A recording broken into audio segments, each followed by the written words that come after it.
my dance, make it hurt.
Piece by dance, make it hurt.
Piece by dance, make it hurt.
Piece by dance, make it hurt.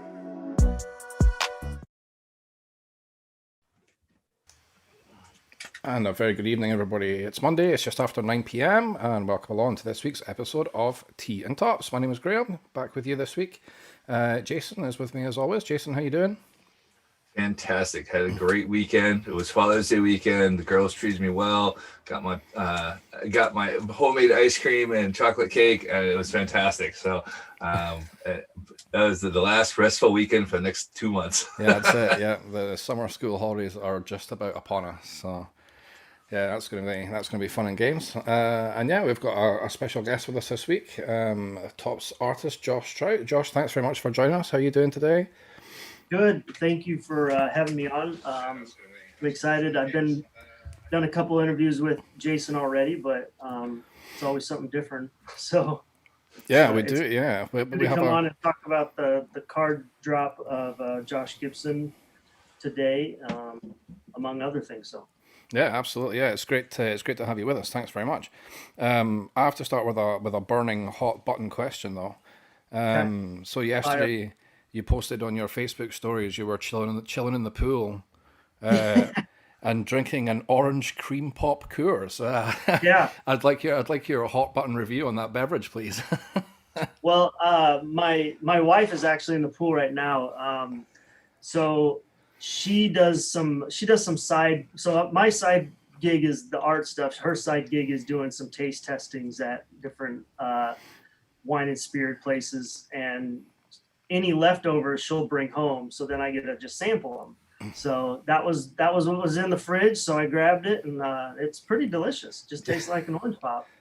So Yeah, it's definitely an interesting sounding beverage. So. Is it not even on general release then? Is it just a pre-production model that you had, or is it an actual you can buy off the shelf beverage now? you can buy it off the Oh, shelf. you can get off the shelf. Mhm. Yeah, we were hearing it was difficult. I think Jason you reached out to your brother, I right? immediately texted Yeah, my brother a picture of that. Was like, dude, tell me you've had like 10 of these. How good are these things?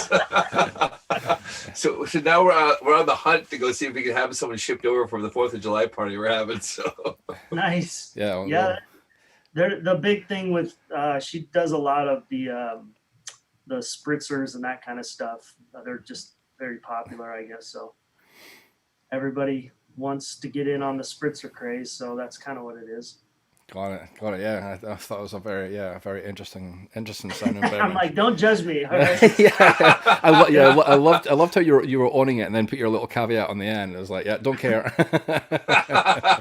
So yeah, well played on that. So yeah, as you alluded to, and if anyone who was waiting for us to start up was following Josh's social media, you dropped your Josh Gibson card today for the NLBM art. See, I can get it right, Jason. yeah, Uh, you wrote it down in front of you, so you can say yes. So and then the art, yes. So obviously, there's a bit of a crossover show, and we're with my other podcast, Ball Caps and Bagpipes, and we're obviously doing the Meet the Art series there. Josh's card was dropping today, so we thought it makes sense that me and Graham kind of take over. So John does say hello. He probably isn't watching because the football is on, but you never know. That's understandable. Yeah, the card dropped literally like an hour and 15 minutes ago. So I was the second card of the day. Um, wasn't sure if I was first or second, but yeah, 2 o'clock my time, which is Central Time.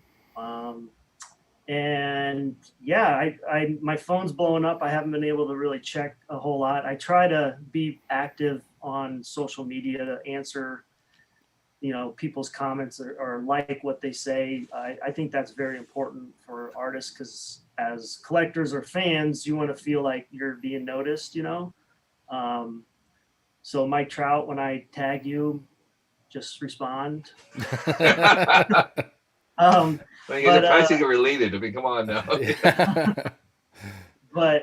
yeah, I think that's important for people to see that you're not just kind of above them. So I want to always try to engage and interact. But super excited about the card drop. It was actually a week before I got an email about the campaign. I had my Topps work was done, all finished up. I did 40 cards for the 2021 Topps Museum. Finished those up in May. Um, and or no, I'm sorry. May of last year, 2020 or 2021. The years have flown by. But I started them in December, so I've been sitting on these things for a long time, eager to show them. I thought the release date for that set was going to be last Wednesday. They pushed it to July 2nd, so that was kind of a bummer. And then I had to ask Topps for permission to show this card before the set comes out because we're not allowed to show them. So I was thankful that the brand manager signed off on that. So that's really cool. I mean, I thought it was a good idea anyway, just with the campaign with Topps trying to hopefully promote the sketch card artists. I know they promote the heck out of Project 2020 and Project 70 artists. So I just wanted a little love shown our way. So I was pushing for it. So yeah, it dropped. There was a couple things that Topps wouldn't allow me to do on the card. I'm actually going to pull the card up right now, and then we can see what's going on here. And do you want to talk us through the card first, or you want to tell us about what Topps would let you do? Yeah, I mean, if you pull it up, I can talk about it, but yeah, absolutely. Just pull up right here. I do some tricky Zoom stuff. This will be fun. Well, we'll see. Yeah, remember, this is a webcast / podcast. So Yeah. That's a great point. So we'll figure this out. Let's see. Share screen. Let's see if it works. You've got to let me share the screen there, Graham. Do I? Oh, dearie me. No. It's I make you host this one time and it all goes to shit. So. I know, right? Give it a bash now, man. All right, let's try it out. See if we share the screen, and then we'll see how it shows up. There. Okay, here we go. Perfect. Well, it's showing now. there you go. There we go.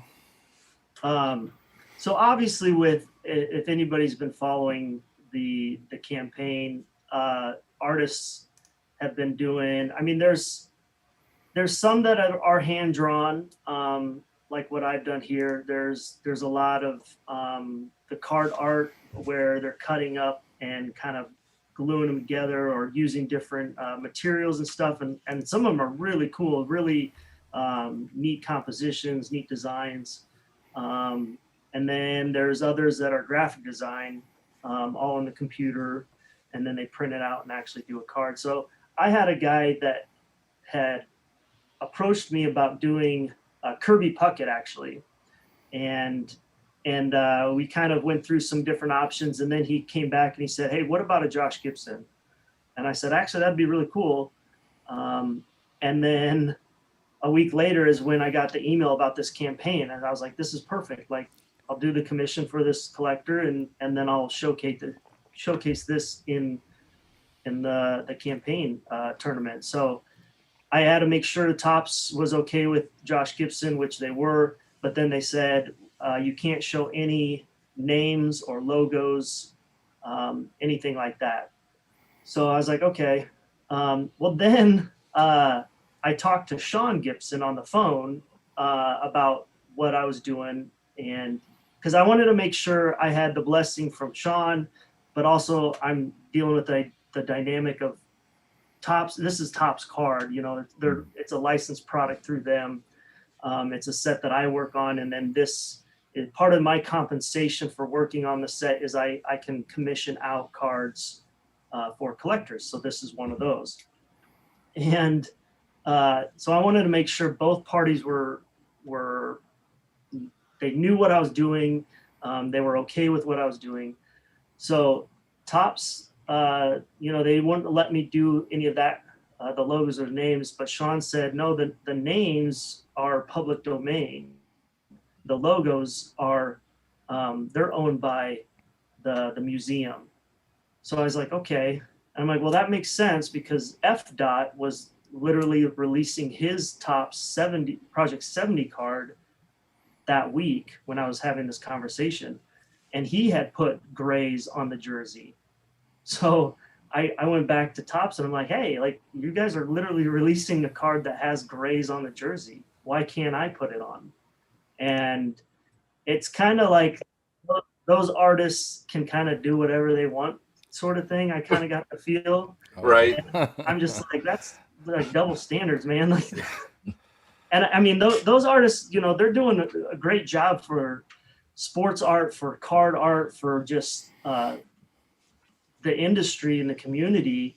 But a lot of people don't know what sketch cards are, that they're original pieces of art. Like I literally draw on the size of a trading card and this is what it is. I don't get to use Procreate or Photoshop filters or, design my own stuff on the computer and then get printed out.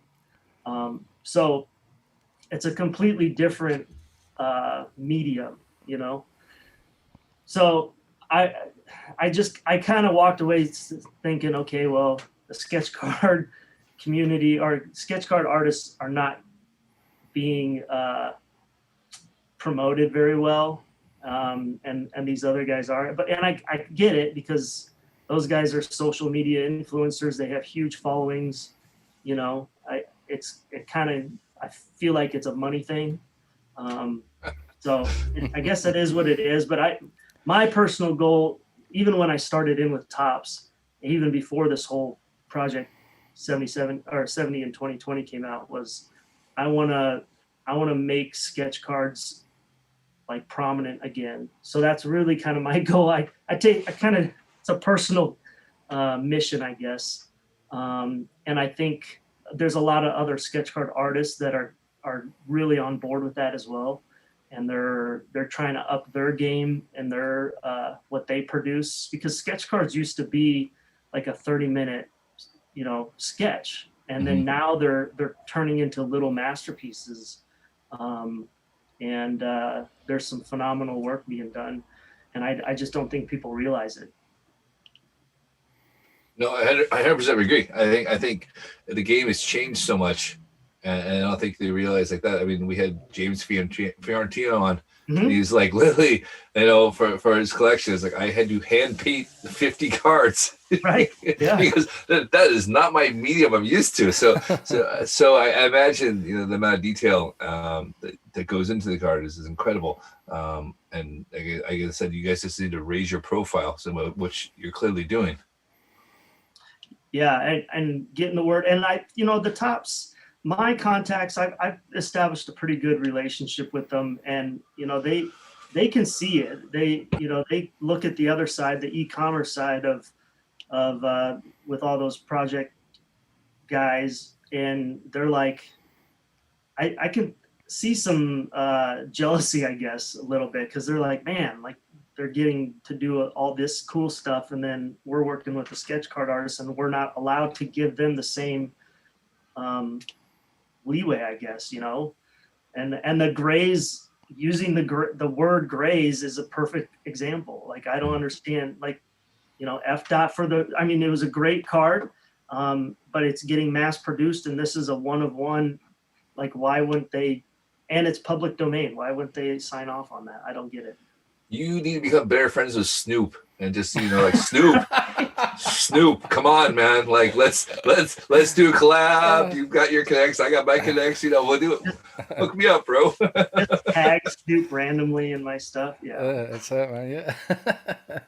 It's been an ongoing joke with me and Graham there. We keep getting Topps 20 and 70 artists, and we said we know we've made it. We get Snoop on, so yeah. Snoop has not called yet. We are like episode 20, and Snoop's not called yet. I don't know what's going on yet. He is not returning our calls. The other thing that I really wanted to do was right along the side of the portrait. I wanted to include Josh's signature. And I talking to Sean, he said, like, the family loves to see Josh's signature as Joshua Gibson. And so there's an example of his signature that I was going to hand draw right along, going vertically along the side of his face, kind of reminiscent of some of the, the Topps cards that they'll print the signature on the card, which that's a funny thing that I'll be about to say, because when I pitched it to Topps, they said, no, you can't do the signature. And I'm like, well, I talked to Sean and he said, yes, you can do the signature. I give permission. If Topps has a problem, contact my agent. And Like he gave the blessing, but then the feedback was, we don't want people to think that Josh signed the card. And I'm thinking, he's dead. Yeah, exactly. What? so and then I'm thinking, well, you literally just put out a set that had signatures on it, and people are actually selling them on eBay, trying to say that they're the real signature, and people are buying them thinking it's the real signature. So you've already created a hassle with that. But okay, so then my kind of on the back of the card, I don't know if you have a photo of that, but on the back of the card, we're on your Twitter feed. So if it's is it in your Twitter feed there? Yeah, there you go. So on the back of the card, we always are told to sign it. So that's down there on the bottom, and then we put the athlete's name. So as my kind of workaround, I signed it how Josh signed it. Got it. So usually I write in all caps, so that's clearly not what I normally do. I don't do the cursive, but I wanted to kind of pay tribute to him and his signature and the family. You know, talking to Sean about that, I wanted to pay tribute to that, and because I wasn't able to put it on the front of the card, which I think would have looked awesome, I did it on the back. So, I mean, I have to put his name down anyway. So why not just do it in cursive? So interesting thing there that Graham won't know, and I know we know, is Josh actually signed everything as Joshua. Mm-hmm. So yes, so you know, like if you see anything signed on eBay or any other place you might buy your auction stuff, but it says Josh Gibson, it's obviously a fake because he signed it as Joshua Gibson. So, you know, I did do a look on eBay at one point in time when we were helping out. I think we said we're going to help out Sean with this campaign. And I said, I should pick up some Josh Gibson stuff, and then realized there's completely out of my price range. Well, and if if we get the trophy renamed after him, then that would even be higher. So, yeah, that's a really good point. I'm excited about the collector was excited to have the grays on the jersey, and then I had to come back to him like, hey man, Top said no. So, but he's excited about getting it, and I was happy to do it for sure. So I'll ask you off the air my question. I don't want to get you in trouble. Okay. But yes, no. It sounds like it's you have quite a interesting relationship with Topps. I mean, I assume most of the time it's a fairly easy relationship with them. Yeah, it really is, and I kind of feel very fortunate. There's been times that there's been some kind of issues that pop up with some of the artists, and just we all talk, so we all kind of bounce ideas or bounce issues off each other, and we kind of work through them, which I think is really good for collectively. And then sometimes we'll be emailing our contacts and they don't get back to us, and I mean, I understand they're busy. It's not like they sit around and just wait for emails from sketch artists to come in, but I'll just message them or email them, and I seem to get a response for the most part, and I've had phone conversations with them, and I feel like I have a good rapport with them, where I can kind of voice some of the issues that I'm hearing, and they seem to be, what I've experienced is there's been some good receptive feedback from them, and be like, okay. And so I feel like I'm doing, justice for the people that are kind of griping about stuff, and I gripe to them about it. So it's not just, I'm not just, passing their dirty laundry onto the Topps contacts. I have some issues too, and we work through them, and hopefully things will get better. And I think the sketch card, like I said, the sketch card, side of Topps is lacking in promotion, lacking in pay, lacking in compensation, that kind of stuff. So I think they're getting an idea of like, hey, we need to compensate these artists as well, because the Project 70 and the Project 2020 artists are just absolutely blowing us away in what is being done with them. Yeah. So do you feel a bit like then the Project 70 and Project 2020 is maybe going to be better overall for artists like yourself moving forward then, or? Yeah, I mean that's the biggest thing. When I saw the first Project 2020, I was like, what is this? Like, I had no idea. And then, there's some hurt feelings by artists for sure. I can imagine. Yeah. And but then, I always try to look at things in a positive light, glass half full kind of guy. And I was like, well, this could be really good for us as sketch card artists. It could open up opportunities for people. And it could open up commissions. People get back into sports art more. So that's really where I was trying to kind of take things. And, I mean, I can't tell them, hey, I want to be included on the next. Well, I can, but they don't have to include me. Yeah. I want to be included on the next project. Or when Project 70 came out, I think that was another nail in the coffin for some people, because I thought it would have been an absolutely great idea to include not only some social media influencers that they were always going to have, but then some of the the digital artists that predominantly take up those sets, and then have some traditional artists, have Paul Jennis, have myself, have a lot of the other Topps artists that have been with the company and doing stuff, sketch cards, for a long time. I've only been doing it for 3 years. So there's other artists that have been putting in the work for years, and they want to feel compensated or valued. So I feel fortunate that I'm where I'm at now with Topps, but I want to grow. I want more opportunities. I want better opportunities. But I thought it'd been awesome to showcase. I mean, if you're doing 70 years of Topps and showing all different things that Topps has gone through in those years, like, why not showcase all the artists as well, and not just digital? Like, put traditional artwork up against the digital artwork and show those off. Yeah, because I think your best solution is start dating Gregory Siff. I think that would solve your problem right there. It worked for Brittany Palmer.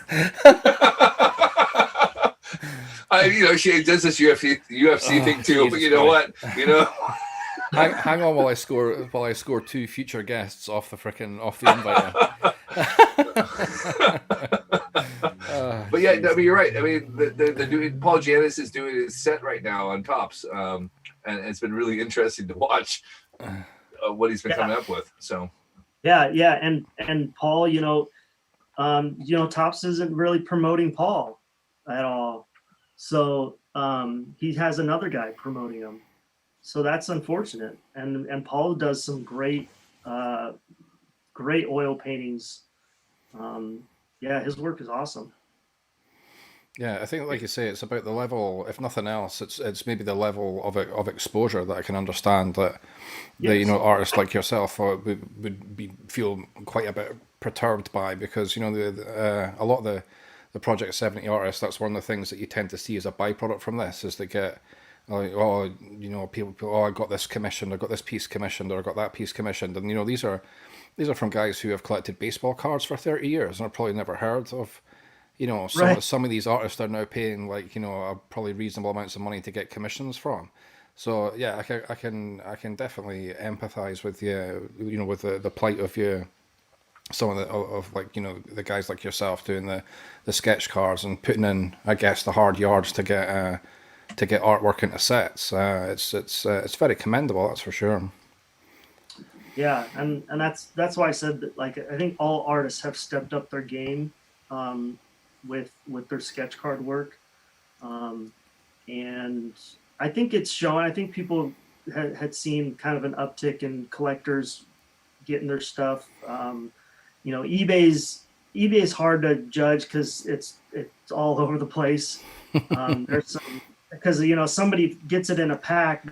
I've had numerous videos that have been shown to me or that I've actually stumbled upon where they don't even know that it's an original artwork. I had a Griffey and a Jose Abreu off the top of my head that they didn't even know it was original. Yeah. Oh wow.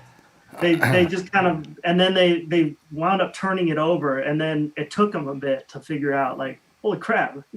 Yeah. Oh, actually, this is something amazing. Yeah. Is this more to do with breakers kind of going through the cards that way Yes. than actually? Okay. Yes, absolutely. The breakers, like, one breaker, he hit my last year. It was a die cut of George Brett, and the picture I chose was very gritty. And he goes, "God, that card looks terrible." And everyone's a critic, man, right? right. Jesus. And I messaged him and I was like, "Man, I've never got that one before." And he's like, "Oh no, I meant like just the photo, the image of it was really bad, not the artwork." And I was like, "Okay." Yeah, as he slowly backpedals into the bush and hides. Exactly. Yeah, the whole Homer Simpson gif in full effect. Yeah. Yes. Oh man. Yeah, I guess that's hard. I guess I want to say there's not a lot of people to the hobby now, but there's a lot of people that are breaking now and just kind of skim through the cards and not pay attention to what you're getting. So. Yeah, the one thing I was, and all sketch card artists can attest to this. So I only work on Topps Museum and Topps Gallery. Those are the two sets that I'm kind of sticking to. Next year, I do have an opportunity to do another higher end set possibly, but we'll see when that time comes around. After they watch this interview, you're screwed. I'm sorry. We've killed your career. After they watch this interview, we've killed your career. I'm sorry. I don't know. I've been on with you twice. And, and it keeps going to this downward spiral. That's what you go. But yeah, breakers will like literally just leaf through them. And the artists enjoy watching those videos because they want to see the reactions, especially for gallery, because gallery was meant to be a artist set, right? So it was all artwork. Well, this year for gallery, there's no artwork.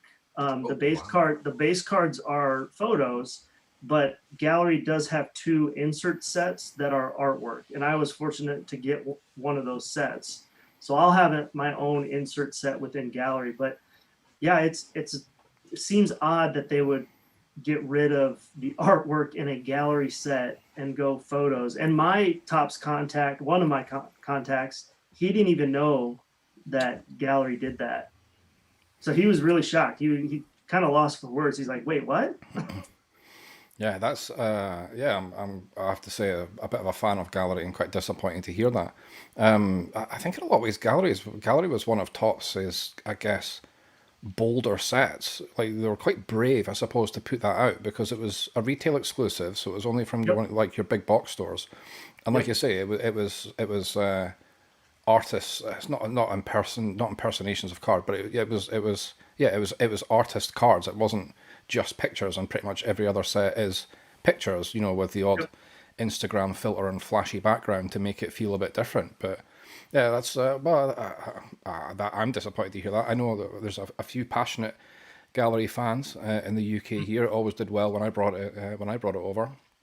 Yeah, I let him know. I was like, I don't know if that set's going to do very good for you guys this year. I think that was kind of a dumb move, but I guess we'll see. I don't know what the base cards look like. So last 2 years I did the base card artwork.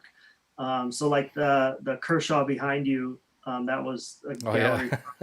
Yeah. I almost looked over my shoulder. I was like, no, don't be an idiot.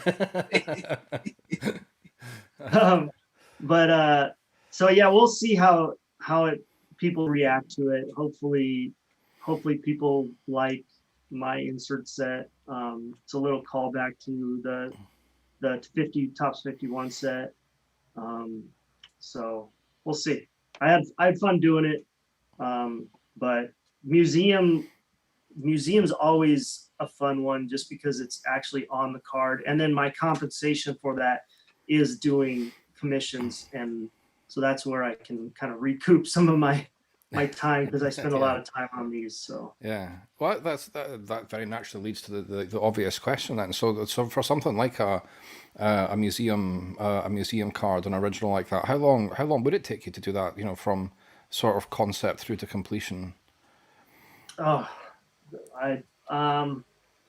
I kind of, in the beginning, it was about 3-4 hours that I'd spend actually on the card itself. Now I'm probably, I don't know, I'm on this Gibson card because it was so small. And a lot of the commissions now they're wanting the double pose, which is more money, which is, it's fine, but it's not terribly more than what I would charge for just one photo.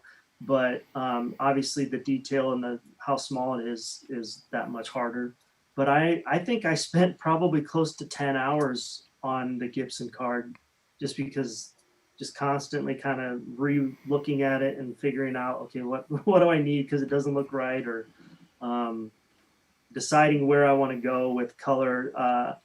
I was going to colorize the of him in the catcher pose. I was going to colorize that, but I really liked how the contrast of the black and white and the color was, so I left it like that. But there are other ones that I do that I am colorizing actually. So I'm taking a black and white photo, like the Jackie Robinson during the NLBM art. Well done. NLBM art. There we go. Right. That was another commission too. That well, not commission. I did the card and then I auctioned it off. But I really wanted to do a 2-pose Jackie, because I think the 2-pose cards are just something extra that people don't see. And both of those photos were black and white, and I had to colorize both of them. So those take a little bit more time, because I'm like flipping back and forth. I have a good black and white image that I can kind of reference tones and contrast, but then I'm flipping back and forth from other images that I find online of decent color, and some of the Jackie images, the color's just all whacked out. I mean, it's really odd. So kind of going back and forth to try to find a good reference, skin tones and hat color and all that kind of stuff. So yeah, so it can get lengthy in time, but I don't know, I just enjoy it so much. I collected when I was a kid, so this is kind of a passion and a joy, like working on these cards. So I don't really mind spending a little extra time, and I do mixed media. So I do marker, I do some colored pencil, and I do acrylic. And then I'm working on a card right now where I did airbrush. So Wow. yes. And then I have one that I did, actually two. I did a Andrew McCutcheon and a Mike Trout that I'll probably showcase those. Those were commissions, but I did some splatter stuff on it. I had stencils to where I was masking out stuff. So I did a lot of extra work on these, but I think it's worth it for the collector to buy it. Mm-hmm. And new this year, I can show this too. So I posted this video on my Instagram page, but this is something new that I'm doing. It's packaging. So. Oh yeah, that's cool. So this is just kind of, and I'll just put this in like a bubble mailer. So then the little sleeve comes off, and then this comes out, and then the card really inside. Cool. That's awesome. Yeah. So I think, like, I wanted it to be like a presentation, So the collector gets it. They can show, I'm sure they're going to take the card out and show it, but then they can kind of set this next to it and show it, and kind of creates an experience, if you will. So those will all be. Finish your save. Oh, so those will all be personalized for each card, for any of my commissions going forward. Awesome. Yeah. Cool. So yes, so you're working on the cards. What do you listen to? Do you have baseball in the background? Do you have music? Do you have a podcast? Man, do you have to work in silence? No, I listen to like everything. I'll listen to podcasts. I'll listen to fantasy baseball podcasts. Right. I'll catch up late at night. I'll listen to music. Just flip on our Amazon tunes and listen to whatever. Sometimes I sit in silence, but that's boring. So when I was getting in more into art when I was in high school, I had to listen to something, and I'd kind of go in rhythm of whatever tune it was. So I was listening to more. I mean, I definitely wasn't listening to like hard metal rock, because then I'd be, kind of amped up and going. So I needed to listen to something a little more just chill, and that helped. So No Husker Du for you, huh? what? No Husker Du. Husker Du? I don't know. Husker Du is like a rock band from like Nebraska in the 80s. So. Oh, really? Yeah, I think so. I could be completely wrong on this, but I'm gonna look this up now. I was going to say, I'm really bad at recognizing, like, if somebody says a name of a band, recognizing what the music they did. But if I heard the song, I'd be like, oh yeah, I've heard that before. To be honest, it just dates me, really. That's all it does.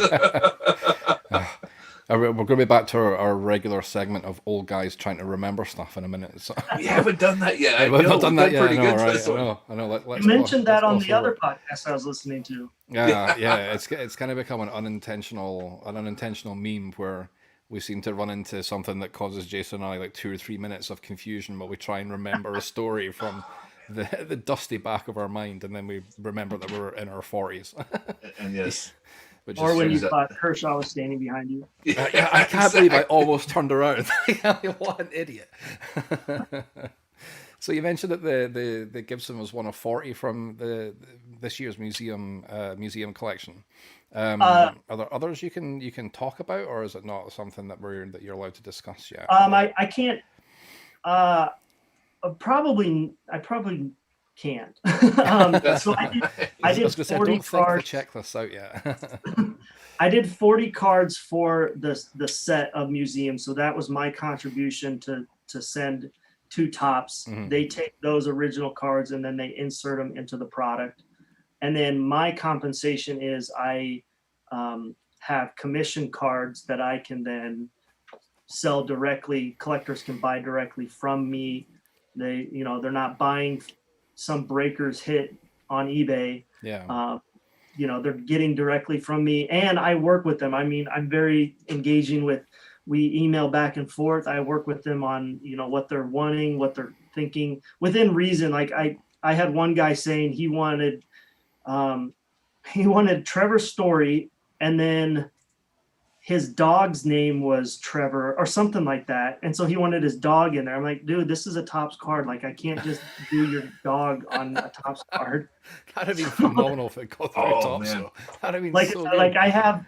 I have certain restrictions that I have to go along with, and there's, it's all, if they have the rights to them, that kind of thing. The only time we have to ask is if it's a retired player. So just make sure that Topps has the rights for them that year, and then we can do them. So Yeah. Do they just give you, say, go to Getty Images and pick an image you like and use that? All right, that's how it works. I'm going to start doing that myself there. That's always. Hopefully they remember to airbrush out the Getty Images watermark, unlike one of the Project 70 cars that came out this year. I think who's the artist that does the who's doing like the air cards? That's Bobby Hundreds. Yeah, that would be hilarious if he did the Getty image. He left it on there. Yeah. Right? Yeah, I mean, they absolutely should do that. Before I forget, I was going to ask is, do you see a trend in the cards, and then do you try to draw for these trends there? Because obviously, like you said, like a splatter card, like no one had thought really splatter cards until like last year. You started seeing more and more of that. Are you seeing trends what people are more interested in, and then try to draw towards them, or do you just try to keep your own style? I try to keep my own style. I mean, I definitely have seen a trend with the splatter. I mean, Blake Jameson, obviously, that was kind of his thing, and then I'm sure there's other artists that were doing the splatter. I just think Blake was so out there that people recognized it right away. So, you know, I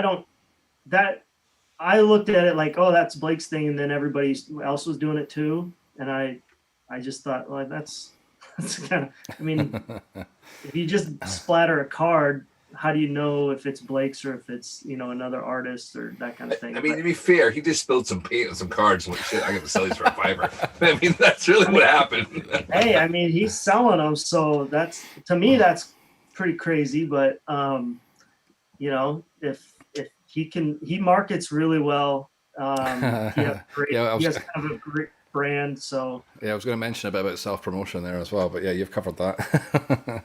So, I mean, with my art, for my the first time I did museum, I didn't do any backgrounds. I do kind of like an acrylic wash.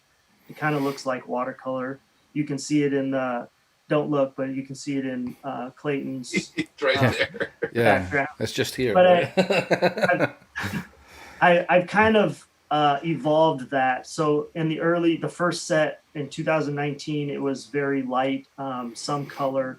And then as I was getting a feel for how the cards worked, the material worked with the paint, the next year I went a little bit bolder in some areas.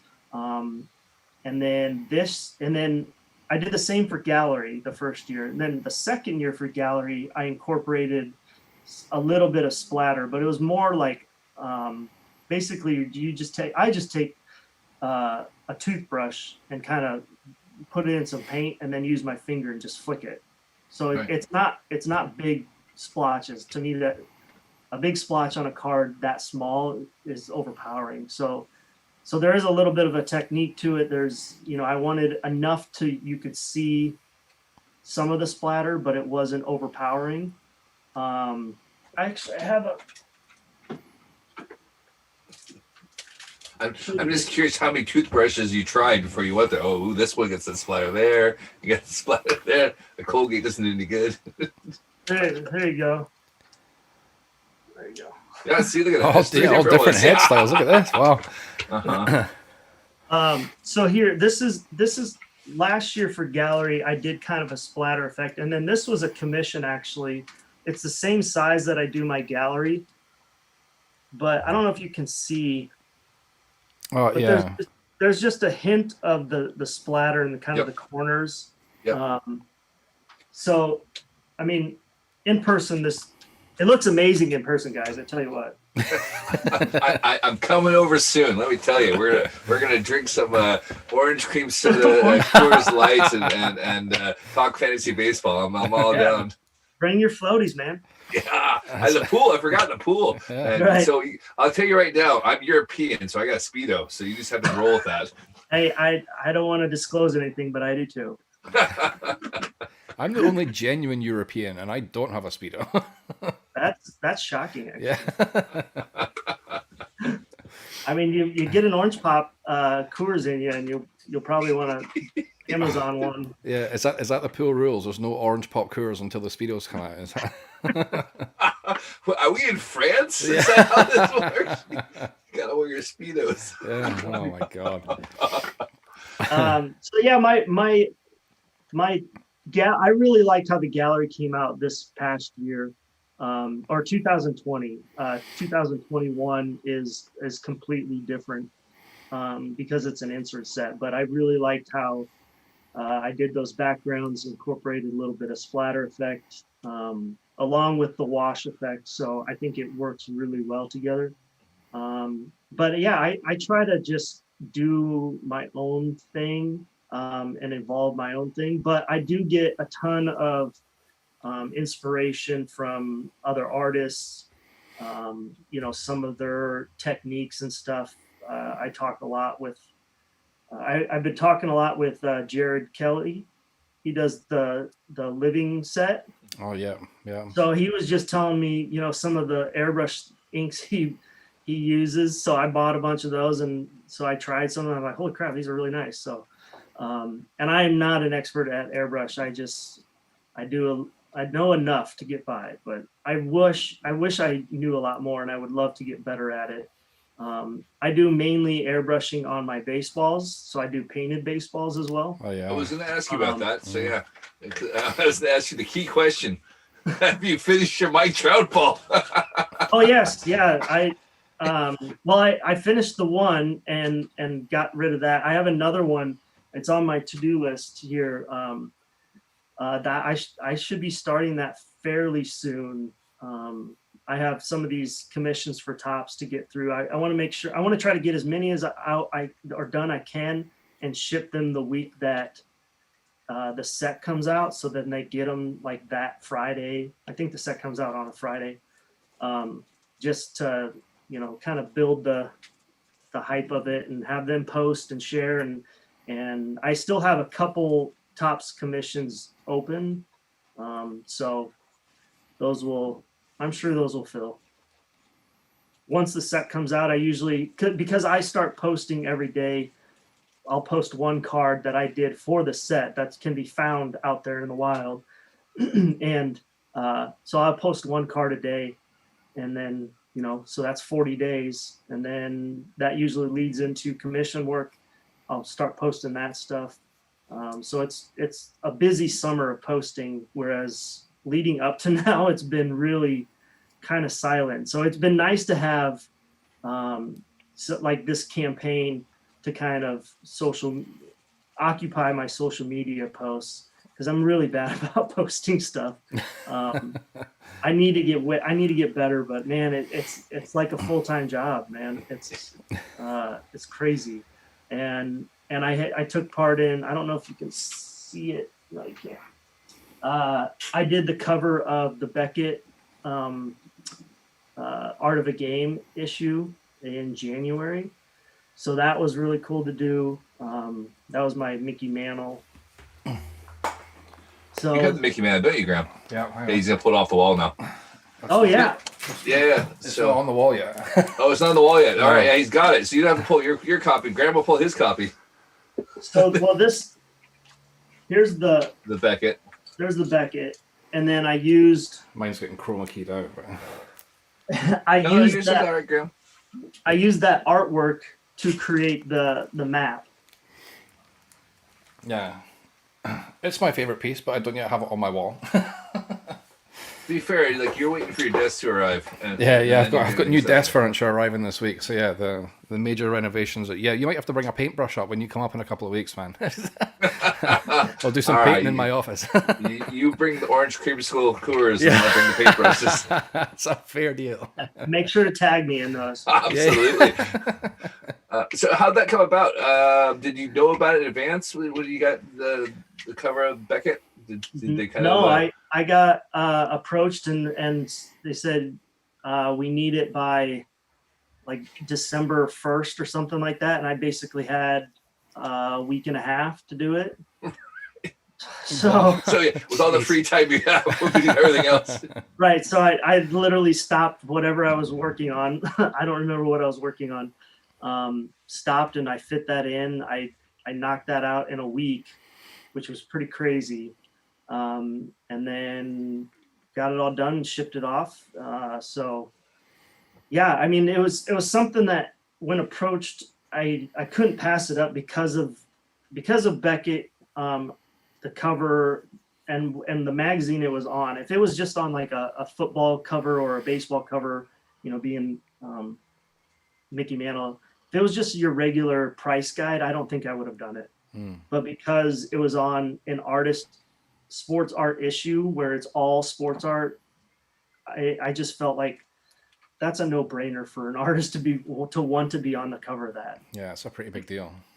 Yeah, so I told my wife, hey, I got to do this. How much does it cost? What do you get out of it? And I'm like, I get exposure. Yeah, exactly. So do you think with the focus on everything now that sports artists are coming more to the spotlight now? I mean, obviously you're talking about Beckett. I mean, we've touched on Project 2020 and Project 70, but you definitely see more of that exposure there than we had previously.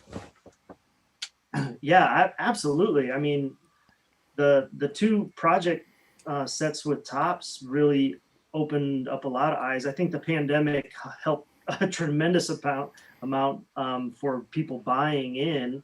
I think there is a little bit of a dip with it, but I think it's still going to hold steady. I think the Game Within a Game by Paul Jenis, that set's doing really well too. I think. I mean, I see it all the time on social media. He just posted that, I think, what was his Keeper on Hayes this week or last week? He sold 1,200 of them. Really? Yeah. I mean, that's pretty good.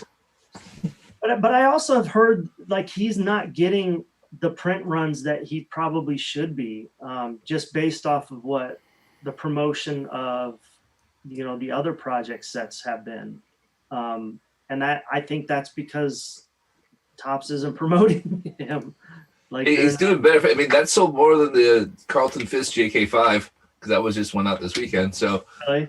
I mean that's good. I mean, that's good for Paul. That's good for us other artists that are doing traditional work. I mean, I'm rooting. I always try to like his posts or stuff that I see pop up because that just brings more awareness to the fine art side of things. And that's kind of obviously what I want to push. I mean, I'm more of a realist artist, realism. I can respect the methods of some of the other artists as far as their collaboration of photos, the thought that goes into it. I think Party, is it Party? Yeah, Alex Party. Yeah. Like, I think his stuff is awesome. It's not my type of artwork, but I like just his storyline, the fantasy aspect of it. I think it's just brilliant. It's awesome. And it really fits in with who he is as an artist, from what I understand, and some of his monster stuff. And that's awesome that Topps allowed him to do what he does and just incorporate the baseball aspect into it. I don't think I'd be able to do that. Like, I said, hey, Topps, I want to draw Josh Gibson as this overgrown giant kind of thing, and they probably say no. I think you should ask just to find out what they'd say. Like, you let that guy do it. So I have a great story. So I was in LA for a month, and I happened to meet the guy that did the puppets for Team America. And so I started asking him all the questions about that. I was, oh man, like, set was crazy. It's like you had puppets doing things that were never going to make the film. So what they would do is go, all right, the puppets are going to absolutely like start shitting on each other. And they go, well, that's not going to get in there. Okay, well, if you're not going to let that in, you got to let this one in so it doesn't seem as bad. So yeah, maybe that's the trick there. You go, okay, well, that one's really extreme, but this one's not so much. Maybe we'll let that one go. So go extreme right off the bat, and then when they say no, then you drop back to what you want to do. Exactly, yeah. So that was it. He had some crazy stories about what was it like on the set and having the puppets have sex. So it was nuts. He was like, I was a puppeteer, and they're asking me to make the puppet shit. I mean, that was not anything expected to happen here. Jeez. That's pretty wild. So to move it along a little bit from baseball, I see you have a couple of your own pieces up behind you, both with Michael Jordan on. Yep. Assuming that's your favorite subject matter, is it? Or? No, those are just the two originals that I have. So this one was I did my first year of college. So that was my first attempt at chalk pastel. Mm-hmm. So it's always been one that has been a favorite of like my friends and that I went to high school with and college, because they all saw it.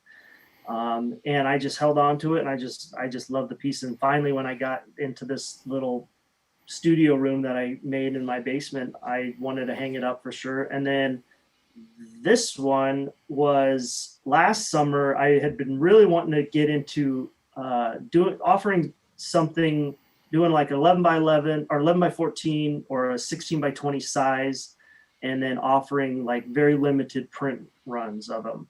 And we're talking like no more than 50. Mm. And so I've always loved the street maps, like the the modern kind of street maps. You see a lot of them on Etsy, or just, you know, it's a lot of, they'll be like props in a photo shoot or something of these different cities. And so I've always liked doing some sort of artwork over top of that kind of stuff. And I did a artwork over top of a newspaper for Scott Frost, who's the head coach of the Nebraska Cornhusker football team. Mm-hmm. And so I really like that aspect of having kind of that organic type, well, the newspaper or wood or, you know, that kind of stuff with something over top. So I had seen a couple other artists doing some sort of rendition of this. And so I immediately was like, that's something that I've been wanting to do. I'm going to take a stab at it. I knew exactly how I would go about doing it, which was, I knew right away that it would be different from them. So that's where this kind of came from. So the first one I did was a George Brett over top of the Kansas City. And then I knocked out this Jordan, which this is a 16 by 20, and that's the original. And then I knocked out a 11 by 14 Jordan, where and that's the one I have prints of, is the smaller one. I do have some prints of this one, but at 11 by 14 size, it's just, I think it's too small. It doesn't work as well. By a 16 by 20 print would be better for that. And then that's right when I just had finished those. And that's right when I got into the Negro League Baseball Museum campaign last year. And that's when I did the Satchel Paige and I did the Hank Aaron. And then the Mickey Mantle was the last one I did. I have a couple that I want to do this summer. Those are kind of, there's one personal one. Mike Trout is the personal one I want to get done really badly. But I have, I think, a Juan Soto and a Ken Griffey commission one, possibly. I'm pretty sure those are both still going on. I haven't talked to the buyers in a while because they commissioned me like last year during the summer. Yeah. So but I told them like, hey, I have Topps starts around December and it'll go till May. So that's all I do. I'm not doing anything, but I was taking people onto my commission list. So I have a lengthy commission list going up through the end of the year. Nice. That's really cool. Yeah. Like I say, it was the mantle was obviously one of the one that I picked up from that set as well. I remember when you posted it on, well, it was Jason that alerted me to your talents, and I saw you post that and was like, oh, have to have it. so yeah, I was stoked when it made its way over the Atlantic. Yeah, I appreciate that. Like that's and it's been my favorite one. And that and the Satchel are probably my two favorite. The Satchel's pretty killer as well, I'll be honest. Yeah. The other question I have to ask about the accoutrement behind you is I can see, I think it's the corner of a memorabilia boxing glove. Is that right? Yeah. So it's an unfinished Bud Crawford glove. Oh, very cool. Yeah, so Bud Crawford, he's an Omaha native. He lives here in Omaha, and you know he's been such a great fighter to watch and kind of grow. And I kind of came onto him, and I was like, oh man, like this is awesome. I really want to do a glove and paint him. And this was right before his Joe Horn fight, is when I was trying to get this done, and it's currently not done because I haven't had time to get to it. He's still got to finish his shorts. Yeah. And but I had the opportunity to get it autographed. And so I took it down in that state and I asked him if he would autograph it. And funny thing is, I had mentioned this to my mom. I said, you know, hey, I'm working on this glove for Terrence Crawford, or for Bud Crawford. And she goes, oh, you mean Terrence? And I'm like, how do you know his real name? She's like, oh, I taught him in high school. I was like, what? So I'm like, Mom, hook me up. Like, that's an amazing connection to find out. Right. Yeah, she taught him in high school. So I went down and I told him who I was, and I think he remembered a little bit, but the connection. But yeah, he signed it, and he signed it to Josh, so that's the only way he would sign. Okay, yeah.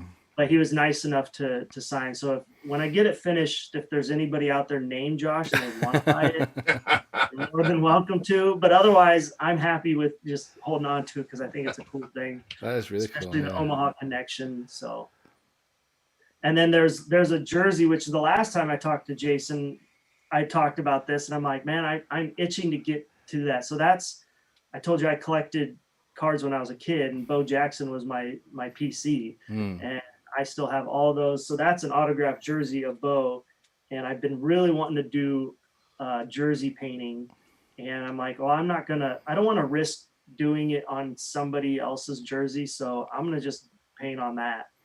And if I mess it up, I mess it up. So I've laid the groundwork on it. I kind of have the outline. I just have not had a moment. So that's another like personal summer project that I'm really dying to get to. You don't have a lot of free time. You either have to start doing a lot more meth or just stop taking commissions. You don't I wasn't going to go that route. I mean, that's an extreme right off the bat. That's some interesting career advice, Jason. Well, my next question is, are we going to ask him for a dual DJ LeMahieu and Shed Long card? Is that what... Jesus Christ.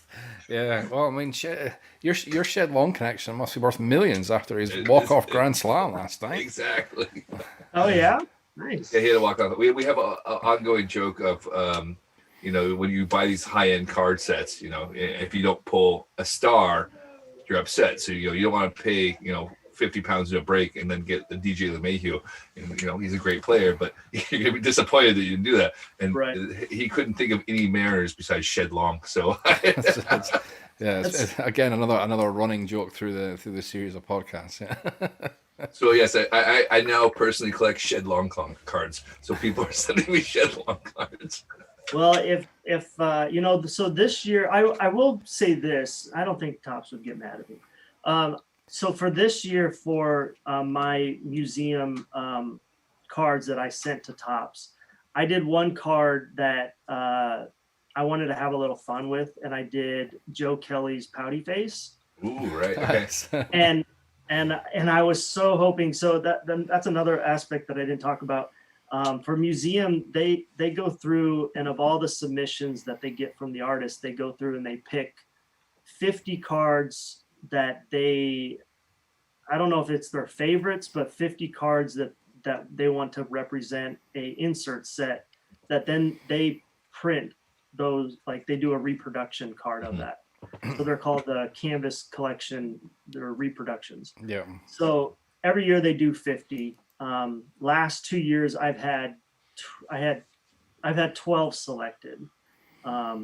This year I have a lot more, which is it's awesome for me. I feel bad for some of the other artists, because there are artists that, and I get where they're coming from, that say, like, we work on the set, we should at least get one, because it's a really cool thing. Like Topps will, if you get a card selected, they'll give you 25 copies of that card, and then they can sell they can sign them or sell them or give them away, however they want to do. And it's extra money. If they want to sell them. The first year I sold mine for $10, which is really cheap. Last year I sold mine for $15, which is still really cheap. And then now I see, Blake and all these other artists selling their artist signature cards for, small mortgages. So my prices are going. No. Yeah, man, go with it. No, I want to stay true to the younger, like the kids that want to collect, because I do have some kids that, their dad will message me and say, hey, we came across your cards and we want to try to collect you. So I want to have a price point that's easy for them. I hate the business side of the hobby for sure, but I also want to make it worth my time too. So I'll have some higher end prices, not real high, but I'm definitely changing my pay structure a little bit, but I'll still have something that's affordable. You know, probably because what are the Project 70 cards? They're like $20. Yeah. $20 Yeah. you buy them singly. And I don't know what I know there's some artists that are doing signatures with those, and they're pricing them out really high.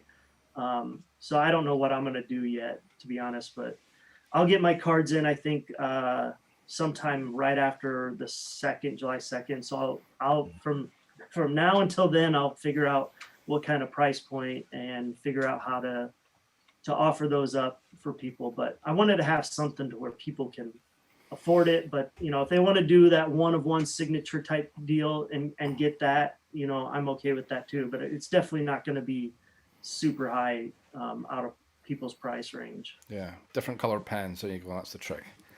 Right.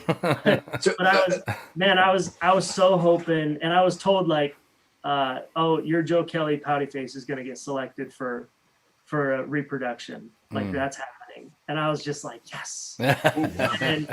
and then because people are like, that's going to sell out like right away. And I'm like, yeah, I hope so. And then I guess MLB, they didn't approve it. They wouldn't. no, Really? because what is it? Jonas Never is the actual artist who did that, and he tried to get that on a card for Project 70, and they wouldn't let him. Oh, really? Okay, so that's that's probably So the original artist, or who did the mural? yeah, I remember seeing the mural. Yeah. That's he's doing Project 70, and they wouldn't let him do it. Oh, really? Okay, I didn't make that connection. So I mean, I hope the original still goes into the set. I mean, I don't see why it wouldn't, but if I don't know if MLB said no for the reprint, then that'd be a bummer because I really want somebody to like post that and tag me.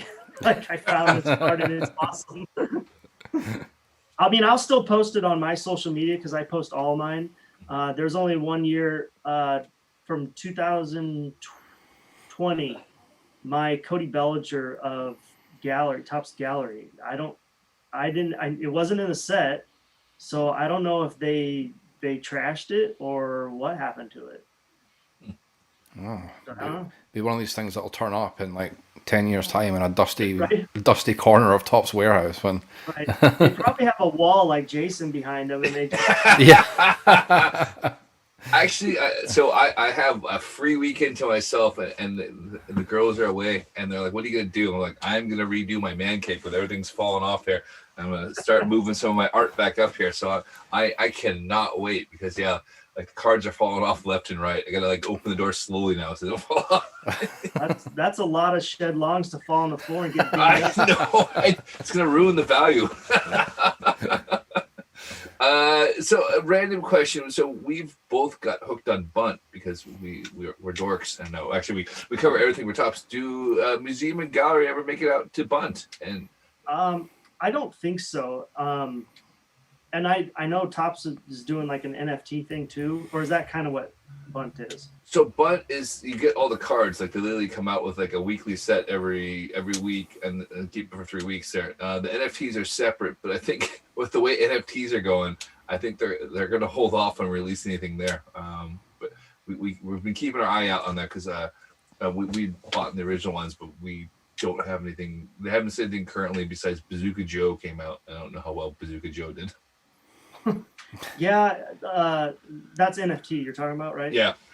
Yeah, man, NFT, I don't know. People have asked me, and I'm like, there's really nothing that I do that I could, unless like one of my painted baseballs, you know, I just have floating, circling around. I don't know. To me, I don't get it, but I get the sell. I don't get the buy, if that makes sense. Yeah. So this is kind of why we did Topps Bunt, because it had the cards, and we thought, would we enjoy digital ownership of a card before we did do the NFTs? And funny enough, yeah, like I do kind of enjoy my set collecting cards.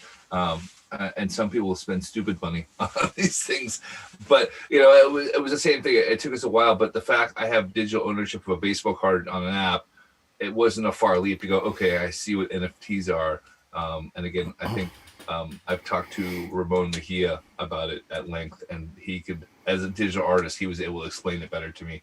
and kind of give you like Right. I where mean, the I, long I, term. under, I understand it because I went to school for graphic design. So, but everything that I know about NFT, which isn't much, but I'm like, it's just a JPEG. Like, It's a fancy JPEG that lets you know if you own it or not. Yeah, that's right, pretty much it.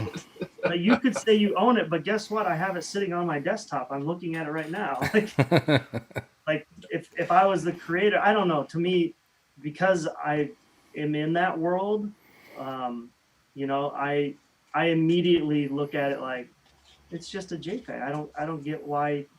So you say you own it, but I still have the file. Like, I Yeah. don't know. No, it's a weird one, but I mean, I think It's very weird. from your perspective, like I said, I think a lot of artists will go, okay, great, it's fantastic that I can sell these because I get 20% in perpetuity for the rest of his lifetime.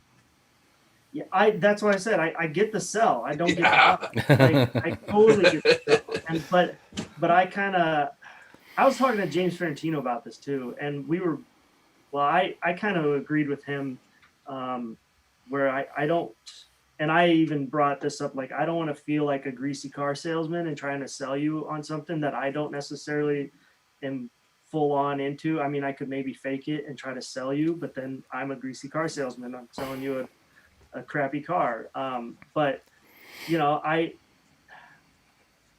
do get if somebody wants to buy something, I get the aspect of like, well, then anything's for sale type mentality. But you know, I also want to keep some sort of integrity with my artwork. And you know, that's like if I saw a piece that I was auctioning off and it was going for super low money, I'd be like, well, I'm gonna throw a bid on that to pop that thing up a little bit because I want to protect my value of my artwork. But you know, I don't want to sell people on something that I don't believe in either. And that's the part that I'm kind of struggling with because people have asked me, are you going to do any NFT stuff? And the city map thing is the only thing that I could think of that maybe I could go down that road, but I don't know enough about NFTs to dive into it. You know, and if I know if some people have tried to explain it, but I just keep thinking it's just a JPEG. So I don't, It's a fancy JPEG. It's Exactly. fancy JPEG. To answer the question on Topps Bunt. Oh, So right. Okay. it's yeah. on there. So this is from last year's museum collection.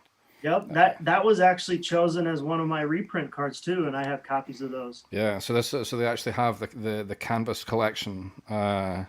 All 20. Well, there's only 24 on Bunt, but I don't know if that was the final number in the set. But yeah, they do have the canvas collection insert set. And yeah, there's at least, well, I got as far as Mookie and then recognized it was one of yours. But I'm guessing there's more than that. Yeah, there we go. Each your own. So they have on Bunt. They have all the the canvas insert sets. Yeah. So I have 12 cards on that in that. Ah, nice. Oh, maybe they don't have them all. They've only got. Oh, but it might be a subset because I said you never know. We'll research this later, and so we don't spend the next 5 minutes on our phones going, all right, this looks like a Josh's card. Well, I found 4 already, so there we go. We answered our own question. Well, so if you click on if you click on that to the back of the card, It'll tell you. There's a little link you click on that will open up to the set. Yeah. But it does say on the back original artwork by Josh Trout, so you do get a name check on there as well. But so yes, so you got screwed out of commission on that card. You ask where your royalties are on that one. Well, you know, people if people want, they can contact me and be like, hey, I have your digital file. Can I get a copy of the physical? The file? real thing. Yeah, that's a great point. Yeah. Because like I said, I get 25 copies. I did sell out a lot of those. I sold out all of the Mike Trouts, the Luis Roberts, the Gleyber Torres. Those are the ones that I sold all out. So I would offer those up in a full set. So I would sell all 12 of my cards as one, you know, set from me. Mm-hmm. And then I also sold individuals. So I had several people buy several of the Mike Trouts, several of the Luis Robert. And then I go on and I'm like, oh, the Luis Robert's going for like $96 on eBay. I really should have sold that for more than $15. Not my signature, just the card Just itself. the card, yeah. Wow. Yeah. But I was like, well, I need to rethink things next year. Right. Some of the more popular players, I probably need to bump the price up a little bit. But, I had Bo Bichette last year. I had Vlad Guerrero last year, and those didn't sell a whole lot at all from me. Do you have any left? What? Do you have any left? Oh, yeah. Are they on your website? I don't have a website, but you can just contact me, and I'll shoot you photos of it. You can see it on my Instagram. All right, Instagram it is. We'll go and look those up there. Yeah. Yeah, man. We'll need to start drawing up some business or something. You'll need to get us on commission. Well, Yeah. Cool. All right, this is a good point for us to wrap it up. I think so. Yeah, We've got our hour in, and we Yeah. don't want to take any more of your time because it sounds like it's pool time. So I'll probably go out for a little bit, and then I got probably a mess of messages and stuff. I try to post to my Instagram and Facebook right before we came on, so try to get the word out and get people to go over. And last night I was explaining to my mom kind of what she's like, oh, how do I vote? And she's like, is Topps going to be mad that I'm voting for you? I'm like, why would they be mad? Like, what? No, like, oh, bless your mom. You think some of these other artists, their parents and family are voting for them? So yeah, absolutely, right. Why would anybody be mad that my own family would be like voting for my stuff? Well, we'll be sure to share the details from our social media accounts as well. Yeah. So let's get actually, we'll do it some now. eyes So go to NLPM Art or at that for both Instagram and Twitter, and that's where you can vote from there. And they'll be sharing that. And obviously, you can check our social medias, and we'll share with the vote. Yeah, Twitter is the official tally or Official tally, yes. Yeah, so you get points for a like and points for a retweet. I don't know if you get any points for people commenting, but Gosh, I have to look at the rules. Throw a comment in there just for good measure. And then at the end of the week, I believe it's Friday, towards the evening is I think when the website nlbmart.com, you can go on there and you can vote. They have a poll of all the cards for that week, and you can click up to 3, I think. It is 3, yeah. And then I think you can go in on Saturday and do the same thing, and Sunday. I think you can vote once an hour, if I'm correct. Oh, really? Maybe. It definitely filters out. I'll double check on that, but I think you can vote, or maybe it's once every 3 hours. But there was people voting like 30 times an hour, so they had to cut that. Yeah, off. And see, to me, I'm like, hey, come on, like this is not about. It's not about winning. I mean, obviously, I'm competitive, so when I heard it's like a competition, I'm like, I mean, in school growing up, it was always me and another artist. In high school, and we went to the same college too, we were always competing in a good, healthy, competitive nature, but we were always competing against each other. And so that helps push you. And I think that carried over to when I started doing the Topps cards. Like I wanted to be pushed by other artists, and I think I pushed other artists to do good on their work. And you could see the results. I mean, the sets were a lot better. I mean, from what I was told, like people were saying, man, I think we all collectively killed it this set.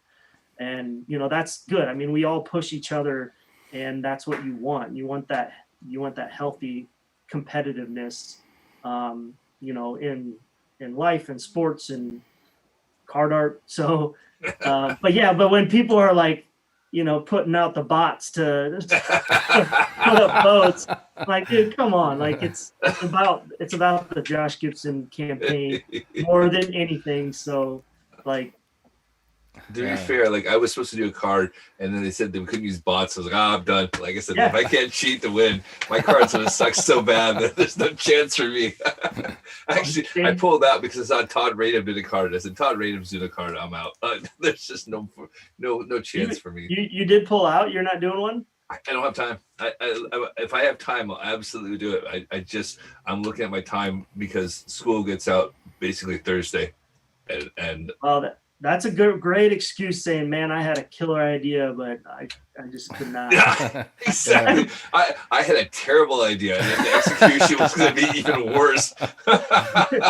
You guys are lucky I'm not in this, because I would have really brought that down. Yeah. I was totally going to smash this, but no, I just don't have the time. Yeah, it was going to be about me singing and dancing my way to the top and trying to just don't pay attention to the card, but just to like my personality. It was going to be terrible. It was going to be really, really bad.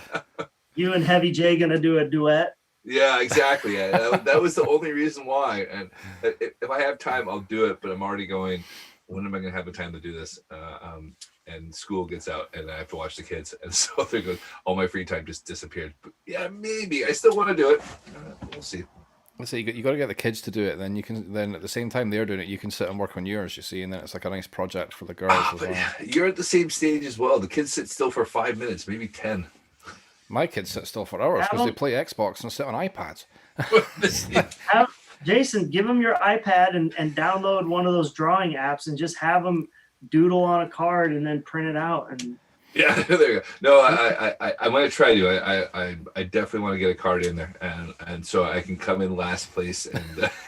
And bribe my way to the top. I'm gonna I don't know what I'm about to do, but yeah. Somebody's got to bookend the winner. All I'm saying is I interviewed Jamie Thomas last Friday, and he won last week. So things are looking good for you. That's awesome. Well, Josh, thanks very much. Thanks very much for joining us. It was great to have you on. Great to chat. Best of luck with the NLBM art competition for Josh Gibson, and obviously the bigger goal about that project. JG MVP 20 MVP. Even that's hard. I mean, I know it doesn't come off. We need better acronyms for the next one. We'll tweet them out so we don't fumble them every time we try and say them. Right. Yeah, so very, very best luck with that. Thanks very much for sharing the card with us as well. It was really cool. It was a great chat. As always, episode will be available as a podcast on Spotify and Apple Podcasts and everywhere else you get your podcasts from Wednesday, 9 p.m. UK. So we'll do our usual, and we'll drop a little social media post once that goes live. And yeah, thanks for those who are listening along live. So we had a few viewers, a few comments as well. So thanks very much for those. Shout out to Jerry Garcia Jr. and David Garcia. They were watching there. They said a few comments under there. So nice. Will those be up on the YouTube channel or the? Those are the ones on the Facebook page. So when we're done here, you'll be able to look at and see the comments on there. Yeah. Okay. Cool. We'll drop a tag on you so you can come back and see the comments. But yeah, that's awesome. Thanks very much, Jason. As always, thanks for joining us again. We'll be back again live next Monday at 9 p.m. UK time. As always, live on Twitch and YouTube and here on Facebook. And until then, gentlemen, thanks very much. Before we go, we're announcing the winners of the 7th inning sketch contest tomorrow or Wednesday. We're doing it. We're going to do a live show. It was a little busy. We didn't want to overlap with Josh's show. So I just need a little bit of time on Tuesday or Wednesday to go do it, but we have the winners. We have the winners at last. That's 3 months later. We got there in the end. That's the main thing. It's going to be with my Josh Gibson cards. It's going to happen 3 months later too. Yeah, you're not picking yourself, damn it. All right, awesome. We'll look forward to that one. Cool. Thanks again, everybody. We'll catch you next Monday. Until then, stay safe, take care of yourselves, and we'll talk to you soon. Thank you.